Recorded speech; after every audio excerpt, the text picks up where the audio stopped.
Donc, alors là, vous avez le QR code qui vous permet de télécharger l'étude. Donc, je vous l'ai mis là. Vous pouvez le scanner et puis vous aurez directement l'étude qui est aussi présente sur le site de la Fondation.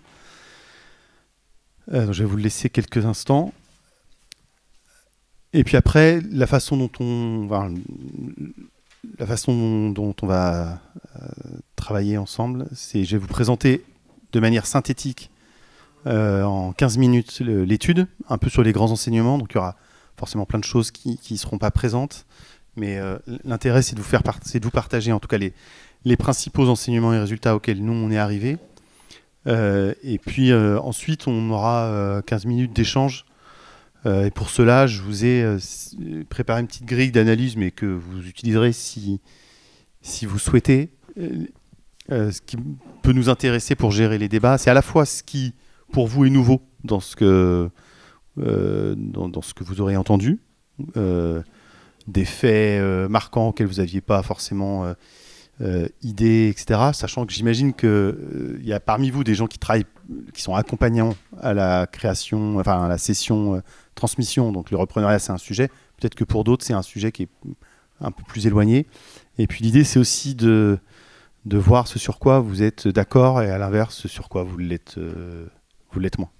Donc, si tout est en bas à gauche, c'est qu'a priori, non seulement c'était pas intéressant et vous n'avez rien appris, et en plus vous trouvez que c'est pas bon. Alors alors je vous donne un peu la conclusion avant même d'avoir fait l'étude, mais ce qui nous intéressait dans le cadre de cette étude, c'est dans le cadre de ce format qui est un format un peu ramassé, de voir en fait les questions que ça vient soulever, les problématiques sur lesquelles ça joue quand on aborde la question plus globale de la création d'entreprise. En fait, le repreneuriat, il vient interroger dans le contexte actuel un peu les paradigmes de la création de richesse et développement économique de manière générale. On sait qu'on est sur une lecture qui est plutôt une lecture favorisant la création d'entreprises, visant à dire il faut de l'activité économique, de la croissance, et que dans le champ de l'entrepreneuriat, cette croissance, elle va arriver par la création de nouvelles entreprises, donc start-up ou autres, ou TPE, parce que derrière, ça génère de l'emploi, etc. Mais donc la dimension de la création qu'on relie au fait qu'on a une personne qui crée une entreprise, qui a elle-même l'idée de cette création et qui va gérer l'ensemble du dispositif de création, puis du suivi, du pilotage de cette entreprise, c'est le paradigme un peu général. À l'inverse, le repreneuriat, lui, est sur un paradigme dans lequel l'enjeu n'est pas sur la génération, c'est-à-dire qu'il ne s'agit pas d'une activité qui est générée ex nihilo, mais au contraire, il s'agit de régénérer une activité qui était présente avant même que l'acteur reprenne l'entreprise. Donc on est déjà sur quelque chose qui est quand même sensiblement différent, dans lequel on va parler davantage de résilience, maintien, etc., plutôt que de création pure, alors que dans le discours politique, économique, dans les manières d'accompagnement, on est plutôt sur le premier. Il y a un autre point qui est important, c'est sur la question de la valeur et de l'appréhension de cette valeur-là. Dans la création d'entreprise et dans une lecture, je dirais, classique, plutôt libérale, l'entreprise est un actif qui appartient à son dirigeant. Dans le repreneuriat, on voit bien que ça amène à considérer un actif qui n'est pas seulement à son dirigeant, mais qui est aussi à son territoire. C'est-à-dire que la question des savoir-faire, du patrimoine industriel, de la question du maintien de l'emploi, de son impact sur le tissu, des services qui sont rendus sur le territoire. En fait, tout ça, ce sont des externalités positives qui sont parfois extrêmement stratégiques pour un territoire. Et donc, du coup, l'entreprise, quelque part, elle n'appartient pas qu'à son dirigeant. Elle appartient à son dirigeant et à un environnement dans lequel elle s'inscrit. Alors, bien entendu, le terme appartenir est un peu à prendre avec précaution. Mais du coup, on est sur quelque chose qui ne relève pas uniquement je dirais, propriété simple et basique de la part du dirigeant. Ça joue sur 2 autres points. D'une part, les acteurs à qui on parle, parce que du coup, on a, et je vous montre, il y a une sociologie du repreneur qui est questionnée. Là où dans le créateur des entreprises, on est sur des gens qui sont des créateurs, donc qui gèrent leur idée, et puis après qui vont gérer leur, enfin voilà, sont des entrepreneurs créateurs. On a du côté du repreneur, et notamment chez les repreneurs d'entreprises qui sont plutôt PME, ETI, on a une notion de dirigeant pilote, dans lequel potentiellement la question de la création se pose pas du tout.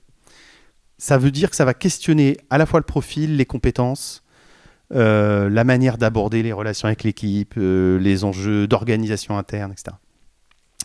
Et puis, nécessairement, ça va venir aussi questionner l'accompagnement au repreneuriat. On aurait tendance à dire aujourd'hui, l'accompagnement, c'est souvent un accompagnement du cédant ou un accompagnement du repreneur.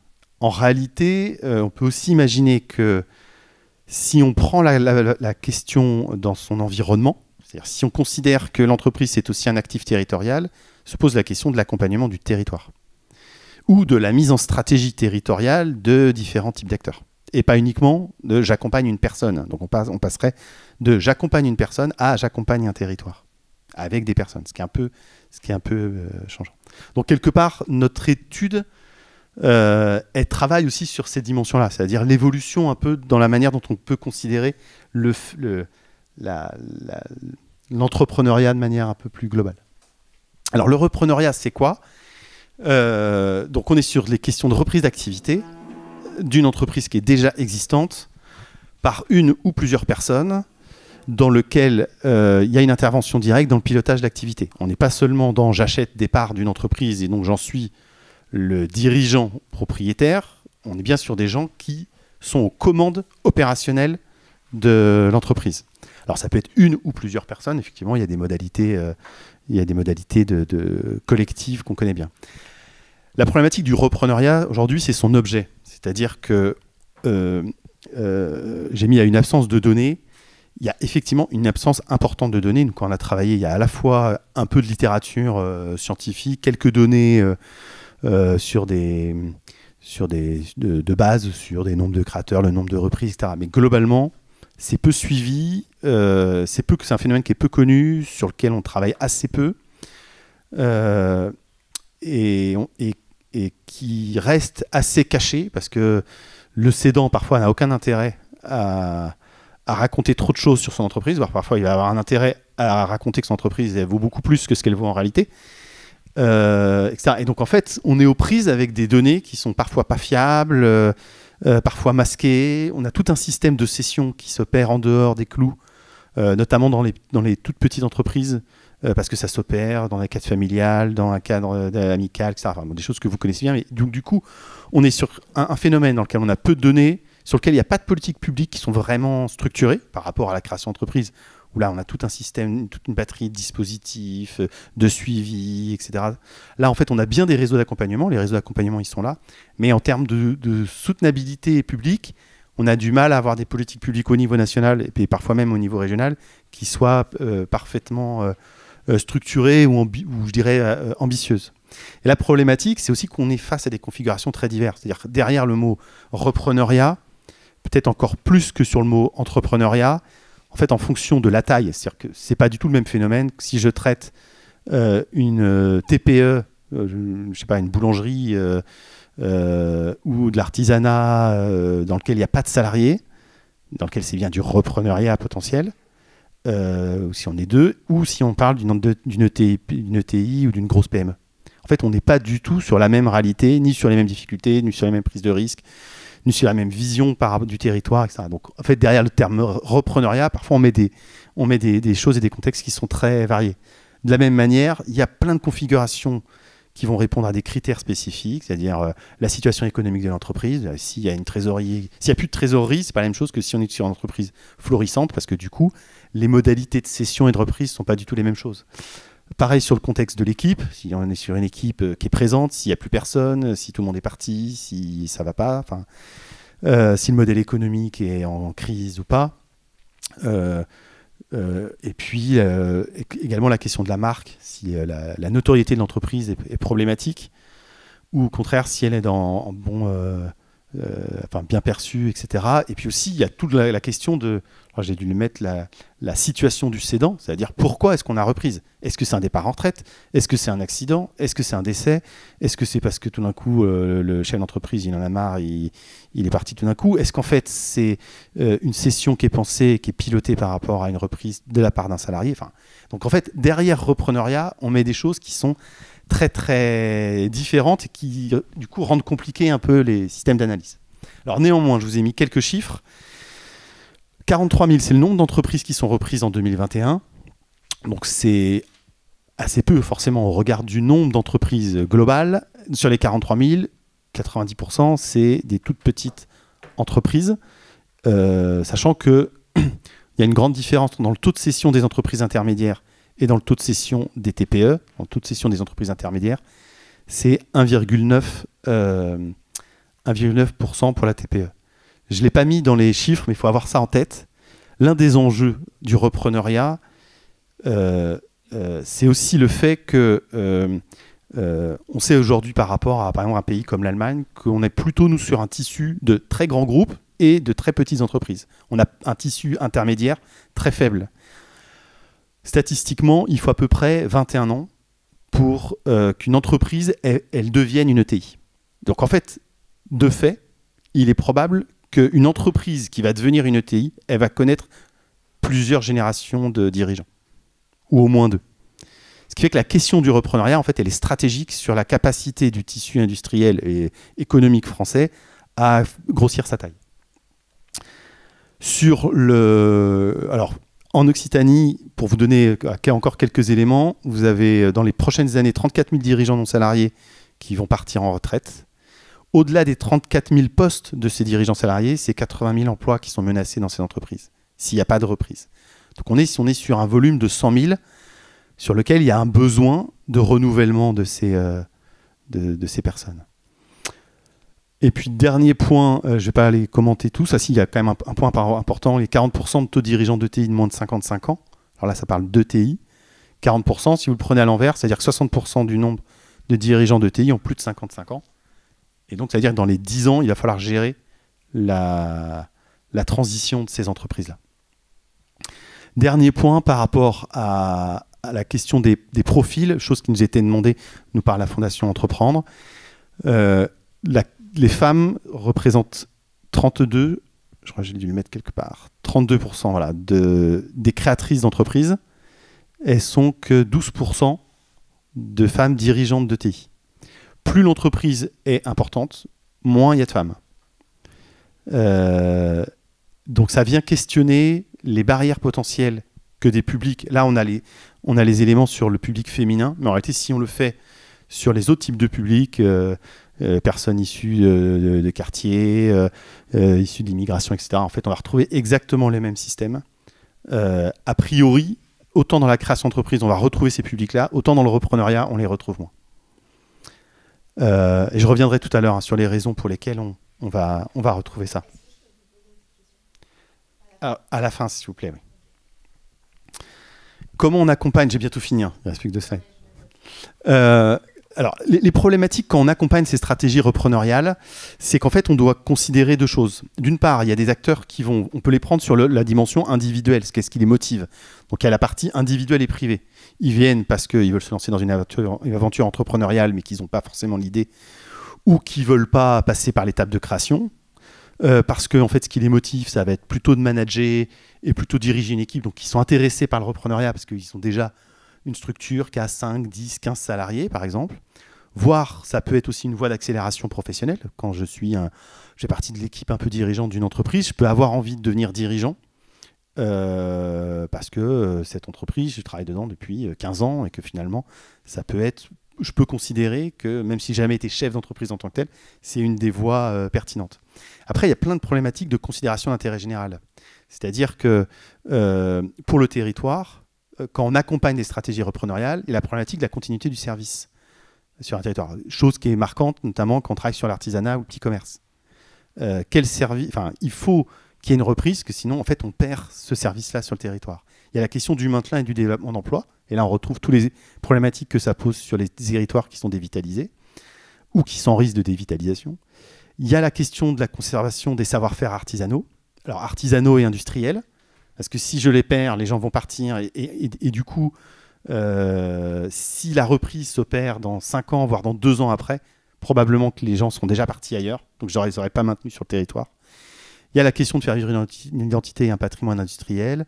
Il y a la question de l'attractivité territoriale, parce que des entreprises qui sont perdues sur le territoire, en fait, l'effort qui est mis pour en recréer une nouvelle, ben, c'est pas si simple que ça. Donc, la reprise, a priori, est quelque chose qui est plus pertinent. Puis en plus, on conserve les emplois directement. Et puis, un dernier levier qui est important, qui est la question de la transition écologique des entreprises. Le repreneuriat est perçu comme étant un des leviers principaux de la transition du système productif français. Parce que, a priori, si ça n'a pas été pris en... Alors, soit c'est pris en compte, parce que c'est pris en compte sous contrainte, mais on est potentiellement aux prises avec une génération, s'ils ne l'ont pas fait dans les 10 ans, ils ne la feront pas, enfin, ou de manière compliquée, ou pas à un rythme qui est suffisant du point de vue du pouvoir public. Donc, parfois, le repreneuriat, le fait qu'il y ait une nouvelle équipe dirigeante, c'est le bon moment. Et puis, eux-mêmes, ils vont s'attaquer à cette problématique-là. L'un des enseignements de l'étude qu'on a fait, c'est... alors, je dis tout de suite, on a bien distingué la question de l'ETI ou de la PME et la question du micro-entrepreneuriat ou de la TPE. Ce que je vais vous dire là, on est plutôt sur des entreprises qui ont déjà plus de 5 salariés. Mais ce qu'on voit, c'est une reproduction extrêmement forte d'une figure un peu idéale de l'entrepreneur. Dans une analyse statistique qu'on a fait sur un réseau qui fait de la cession et de la reprise d'entreprise, et sur les 100 acteurs qui étaient mis, les 100 dernières sessions qui avaient été faites, les 100 situations de repreneuriat, on avait 90% d'hommes, on n'avait aucune personne qui avait moins de 35 ans, et en gros, la figure qui ressortait, c'était celle-là, c'est-à-dire un homme, quelqu'un qui a déjà eu une expérience de chef d'entreprise, qui a des diplômes, plutôt école de commerce et école d'ingénieur, donc c'est des gens qu'on va chercher, qui sont formés du coup à la démarche commerciale ou à la technique du métier. C'est des gens qui sont dans des réseaux déjà d'entrepreneuriat, qui maîtrisent les codes de l'entrepreneuriat, qui ont déjà un réseau d'amis dans la banque, enfin d'amis, de ressources qui savent mobiliser, qui maîtrisent la dimension technique du métier, qui sont déjà présents sur le territoire et qui ont la compétence et l'expérience de constitution et de management de l'équipe. Ça, c'est la figure idéale.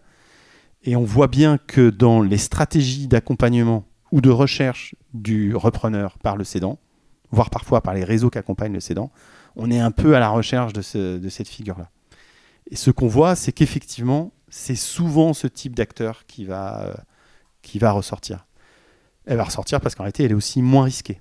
Alors, à la fois, il y a un côté positif, parce que du coup, ça sécurise, et ça sécurise notamment le cédant, et potentiellement aussi le territoire. L'autre problématique, c'est que ce qu'on peut observer, ou ce qui est ressorti, c'est que finalement, on observe plein de phénomènes d'exclusion, de manière un peu implicite, comme ça, de tout un tas de publics qui ne correspondent pas exactement à ces critères. Et notamment parce que la stratégie du cédant peut être de choisir quelqu'un qui va continuer son entreprise comme lui il l'entendait, avec la même stratégie, pour éviter les systèmes de rupture, pour éviter quelque part que quelqu'un vienne remettre en cause la façon dont son entreprise elle opérait depuis un certain nombre d'années, etc. Et donc, et comme on est sur un tissu d'entrepreneuriat qui s'est constitué maintenant plutôt au siècle dernier, et que c'est cette figure-là qui la domine, eh bien, en fait, on a ce système de reproduction qui est quand même assez compliqué à casser. Alors, autant dans l'entrepreneuriat, création, c'est maintenant beaucoup plus, je dirais, ça s'est démocratisé ou ça s'est élargi. Autant dans le repreneuriat, c'est pas le cas. Voilà, c'est pas le cas. Et puis dernière chose du coup sur les défis donc pour nous, il y avait 6 défis. Il y a un défi sur la question de l'anticipation, on pourra y revenir, mais aujourd'hui, il n'y a pas de vrai système d'anticipation qui est géré d'un point de vue stratégique. Souvent, ça arrive parce que c'est le cédant qui prend sa retraite, etc. Ou alors, c'est complètement subi. Et en fonction de la publicité qui va être donnée à l'entreprise, c'est fonction de la stratégie du gérant. Souvent, ce qui n'a pu nous être dit, c'est s'il y a publicité d'une session d'entreprise, c'est qu'a priori, c'est pas bon signe. C'est-à-dire que c'est un signe que c'est pas forcément une très bonne entreprise. Sinon, le reste, c'est déjà pris par le réseau. Et de toute façon, personne n'entendra jamais parler que l'affaire aura déjà été gérée. Le deuxième, c'est que, du coup, ces opérations de cession, elles s'opèrent largement dans un milieu entrepreneurial fermé. C'est géré dans les réseaux. Et donc, d'où les effets de reproduction. Il y avait dans certains acteurs qu'on a interviewés disaient, mais en fait, moi, j'ai jamais eu accès. Et la plupart, c'était quelqu'un qui est dans un réseau entrepreneurial fort, l'UMM, qui disait de toute façon, toutes les sessions sont gérées entre nous. Et donc, il n'y a rien qui est rendu public. Et donc, on connaît et on appelle un tel, si jamais il peut reprendre l'entreprise. Et on est affaire à des acteurs qui, de toute façon, sont déjà multidirigeants d'entreprise. Le troisième point, c'est l'écosystème d'accompagnement, du coup, qui a tendance à survaloriser ses caractéristiques classiques, ou en tout cas qui a du mal à dépasser, ou à faire en sorte que les acteurs, qu'on dépasse ces éléments-là. Ça ne relève pas forcément des accompagnateurs en tant que tels, mais non plus, il n'y a pas de dispositif vraiment structuré pour faire en sorte que ce dépassement s'opère. Mais là, pareil, on a eu beaucoup d'échanges et de verbatim sur des femmes qui avaient repris des entreprises, mais qui expliquaient qu'elles avaient dû galérer parce que le banquier, par contre, leur expliquait que leur posait des questions sur leur patrimoine, leur gestion, leur posait des questions qui étaient je dirais, spécifiquement pour elles et qu'ils n'auraient pas posé forcément à quelqu'un qui était un dirigeant d'entreprise, indépendamment des compétences, des écoles, des diplômes, etc. Quatrième, le paradigme d'accompagnement autour du couple cédant-repreneur peut conduire à exclure à la fois les profils atypiques et les stratégies de rupture. C'est ce que je disais tout à l'heure. En fait, c'est-à-dire qu'on accompagne, on est plutôt aujourd'hui dans une lecture de j'accompagne le cédant ou le repreneur. En fait, c'est compliqué, mais la dimension de stratégie collective en intégrant les enjeux du territoire sont encore insuffisantes.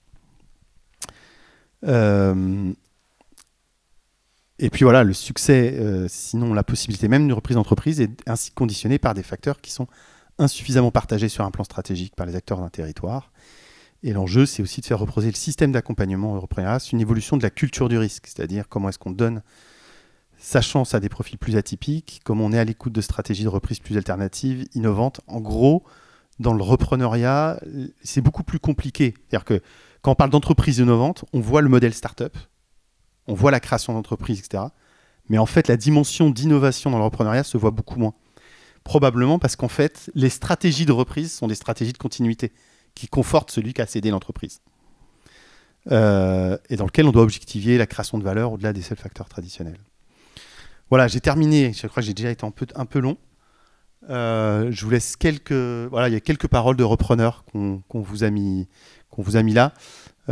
Sur le fait qu'il faut se méfier de la tendance à vouloir trop mettre l'accent sur l'accompagnement du repreneur par le cédant. Ça, c'est des gens qui ont dit, en fait, je savais que le cédant, il voulait pas que ce soit moi. Il voulait que ce soit un ingénieur, quelqu'un qui ait des diplômes. Et là, en l'occurrence, c'est une femme. De toute façon, il voulait pas que ce soit moi parce qu'il pensait que je ne serais pas en capacité, en tant que femme, de gérer une équipe qui était une équipe d'hommes, dans de l'industrie, dans un secteur qui était assez masculin, etc. Des enjeux autour de la préparation, l'intérêt de l'anticipation, qui reviennent assez souvent, etc. Voilà pour la synthèse.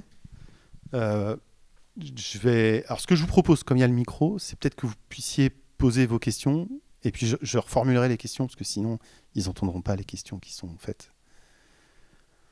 Est-ce qu'il y a des questions? Après, je vous avais mis le petit tableau, voilà, ça peut vous aider ou pas, d'ailleurs.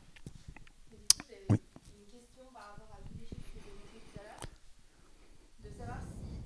Alors oui, ça change parce qu'il y a un vieillissement de la population. Donc en fait, comme il y a un vieillissement de la population, voilà, il y a un vieillissement là qui est en train de se jouer et qui est du coup crucial parce que il y a un vieillissement moyen de l'âge du dirigeant. Donc la problématique du repreneuriat n'est pas nouvelle. Par contre là, c'est la masse du tissu d'entreprises qui doivent être repris qui est plus important qu'auparavant. En fait, en gros, on a un tissu qui vieillit d'entreprise et qui vieillit de plus en plus. Donc, il ne s'est pas rajeuni. Et donc, de fait, il faut qu'on gère davantage la question du repreneuriat. Chose qui n'était pas, voilà, qui était pas gérée. Par ailleurs, au-delà de ça, j'ai deux autres réponses. Un, parfois, on n'a pas les données. Donc, il y avait certaines données qu'on n'avait pas auparavant. Donc, je ne saurais pas trop vous répondre. Il est évident que, par exemple, la question du repreneuriat féminin, avant, était encore plus familiale qu'il est maintenant. Mais on voit bien que sur les femmes, il est quand même de 20%, c'est-à-dire 2 fois plus que pour des hommes. Donc en fait, une femme qui va reprendre l'entreprise, en fait, elle a 2 fois moins de chances d'y arriver si ça vient pas, si c'est pas dans sa famille qu'un homme. Donc parfois on n'a pas les données. Et puis il y a un troisième point, c'est qu'on est face à une question cognitive, c'est-à-dire que avant la repreneuriat, c'était pas le problème des politiques publiques en fait. C'était le chef d'entreprise, il se débrouillait en fait. À lui de vendre, puisque c'est son patrimoine, il se débrouillait s'il vendait son patrimoine. Il n'y a que assez récemment finalement que la question du repreneuriat c'est considéré par les acteurs d'un territoire comme un problème d'intérêt général en fait. Voilà. Oui. Ouais, je suis d'accord avec vous. En fait, ça rejoint peut-être ce que je disais. Au début, c'était principalement l'appui au cédant. Donc en fait, ça venait du dirigeant. C'est-à-dire, j'accompagne le dirigeant qui était. Effectivement, c'était plutôt structuré de cette manière-là. C'est autre chose que d'accompagner des acteurs à devenir repreneurs.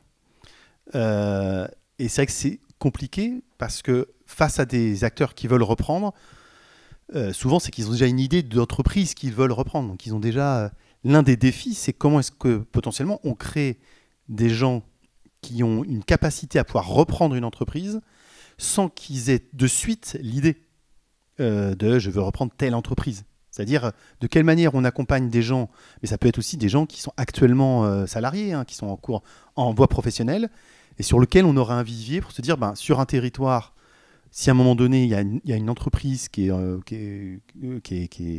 en situation de transmission, en fait, on a un volant d'acteurs qui sont déjà formés et qui potentiellement pourraient aimer cette voie-là. Aujourd'hui, c'est pas encore rentré ni dans la tête de l'acteur, enfin de quelqu'un en disant tu es formé, puis peut-être que dans 3-4 ans, tu pourras reprendre une entreprise qui est du territoire, ni dans le volant de l'accompagnement.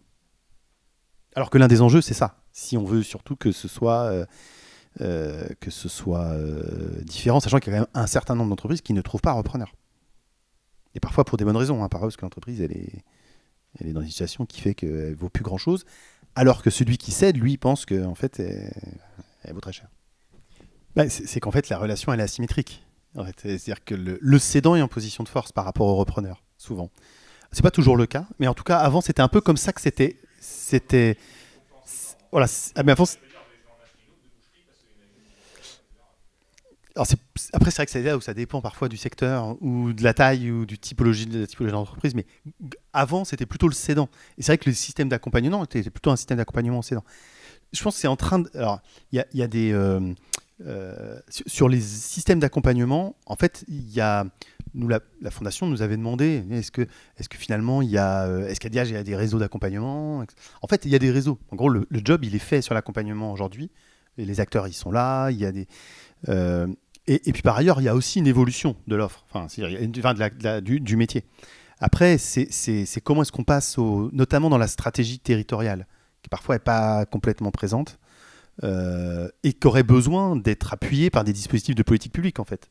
Parce que parfois, on se heurte au fait qu'on a le bon couple de cédants-repreneurs, mais là, il faudrait des ressources qui sont un système d'aide qui soit plus important que celui qui est fait.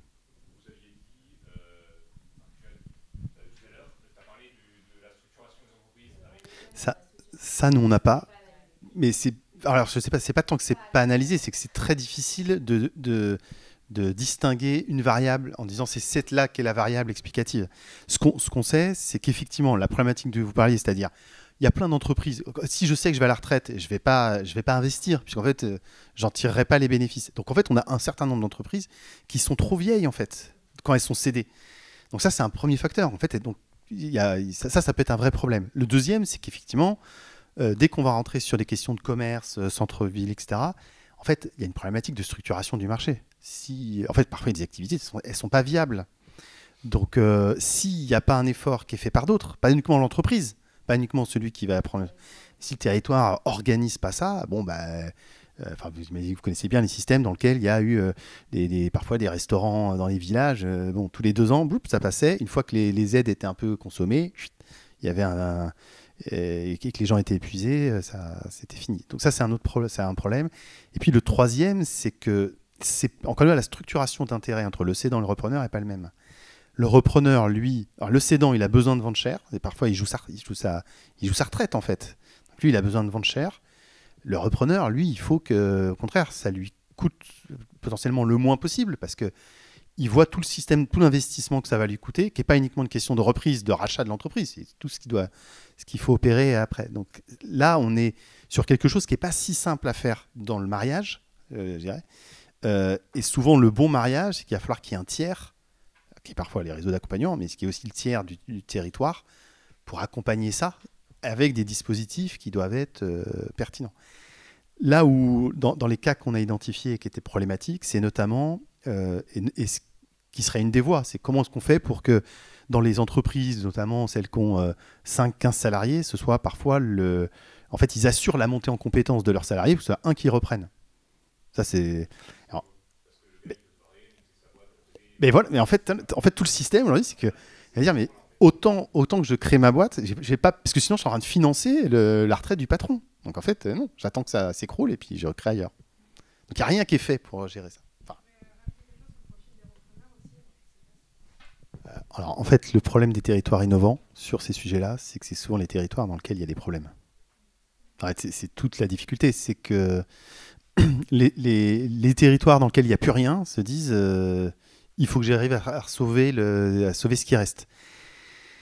Donc il peut y avoir des enjeux sur le foncier, mais souvent en fait ce sont des territoires qui vont cumuler, c'est-à-dire ils sont peu attractifs, il y a de la reprise mais en fait les gens habitent pas sur le territoire, ils préfèrent habiter ailleurs, ou il y a des problématiques de comment est-ce que je fais arriver, enfin comment le conjoint suit. Euh, donc et puis l'un des risques, enfin c'est aussi parfois d'avoir des collectivités qui vont fonctionner toutes seules, c'est-à-dire je mets mon dispositif, mais en fait c'est pas complètement mis en cohérence avec les réseaux des banques qui vont analyser les dossiers, ni avec le réseau d'accompagnement. En fait, souvent, si on met, alors c'est un peu ce vers quoi je pense planche la fondation sur du soutien à des associations d'accompagnement sur ces logiques-là. C'est comment est-ce que quand il y a un dossier de reprise, on arrive à partager un regard entre les différents acteurs. Parce que sinon, l'un des risques, c'est la collectivité qui peut... Enfin, on a pu voir ça, d'un coup, elle met en place un dispositif sur le foncier ou sur... Mais en fait, si c'est décorrélé de ce que peuvent faire les autres acteurs, il va rien se passer. Donc c'est plutôt une question de démarche commune et cohérente qui marque. Après, sur les territoires en tant que tels, aujourd'hui, ça reste quand même... On a vu des choses qui s'opéraient sur les différents territoires, mais globalement, ce qu'on a eu, que ce soit au niveau régional, intercommunalité, on est plutôt sur des acteurs qui se disent aujourd'hui, on n'a pas les outils et on ne sait pas trop comment s'y prendre. Et comme c'est multifactoriel, ça reste compliqué. Dans un secteur, en plus, dans un système dans lequel, comme tu disais, c'est-à-dire à la fois, ce qui est bien, c'est la création d'entreprises, et puis c'est la start-up ou l'entreprise qui va innovante, etc.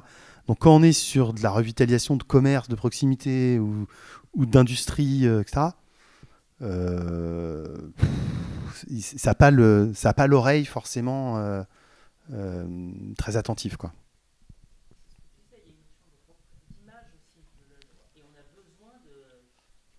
Ouais.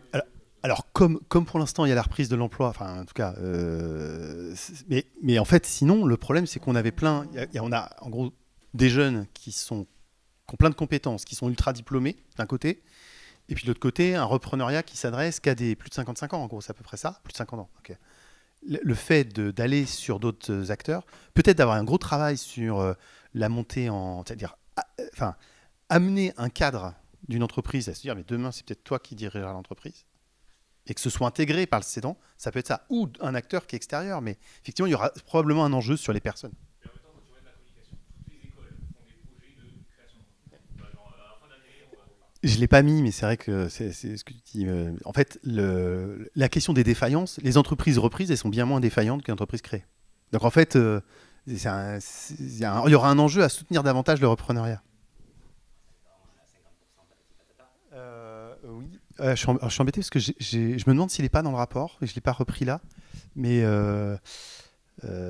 oui, il y a des chiffres là-dessus. Alors après, c'est toujours un peu compliqué parce que c'est vrai que en fait, de fait, quand on reprend, en fait, c'est pas une création. Donc, mais effectivement, en fait, il y a une dimension de stabilité. J'ai pas le chiffre en tête, mais effectivement, en tout cas, c'est sûr, ça, c'est documenté. C'est-à-dire qu'on sait bien qu'une entreprise qui est reprise, en gros, 5 ans après, elle existera toujours. Là où une entreprise qui est créée, ben, elle existe. Et c'est assez fort comme pourcentage. Je suis désolé. Merci beaucoup. Je suis désolé, parce que je vais me faire disputer.